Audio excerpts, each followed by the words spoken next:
Le but de la vidéo d'aujourd'hui est de vous démontrer l'illégalité des avocats qui exercent aujourd'hui sans certification légale. Je vais d'abord passer un petit message à mon petit cœur d'amour.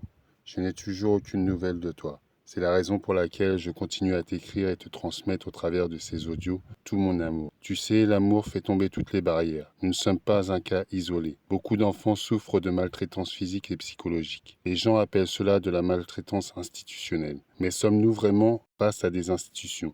La question est ouverte. Je t'ai transmis des valeurs de respect, de bienveillance, d'amour, de partage et de confiance. Mais eux te détiennent pour t'apprendre l'irrespect, la violence, la haine, l'égoïsme et la peur. Quoi qu'il en soit, comme je te l'ai toujours dit, l'amour triomphe toujours. Fais-moi confiance, je suis très actif.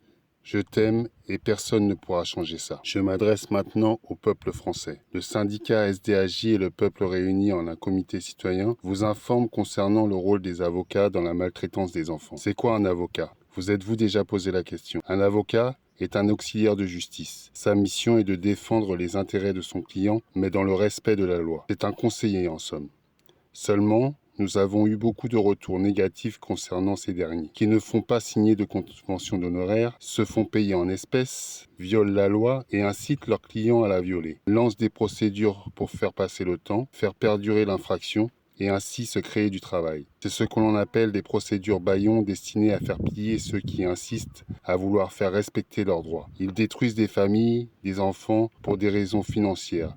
Ils ont été pervertis par l'argent. Exercent-ils en toute légalité? Non, car nul ne peut exercer la profession d'avocat sans la CAPA, certificat d'aptitude à la profession d'avocat. Or, la CAPA n'a jamais eu d'existence légale depuis son édiction en 1941. Ce certificat a donc été promulgué sous le régime de Vichy par un gouvernement de fait.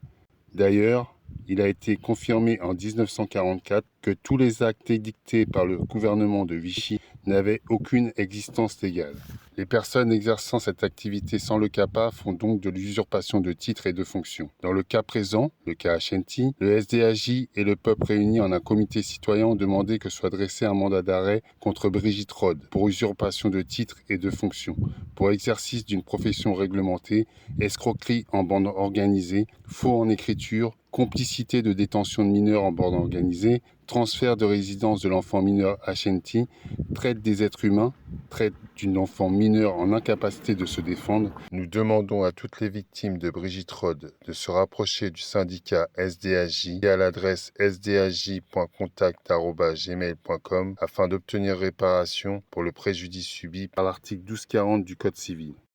Car nous espérons que chacun prendra acte des effets qui découleront dans les jours à venir de cette information primordiale qui va avoir un impact énorme concernant l'énergie qui a été détournée et spoliée aux Français au profit de ceux qui ont violé la loi, notamment l'article 4 de la Déclaration des droits de l'homme qui stipule que nul ne doit nuire à autrui. Cette vidéo est à regarder en 2 fois. Pour lire les textes en arrière-plan, la corruption n'est pas une loi. Continuez à nous suivre sur TikTok, Instagram, YouTube et Facebook.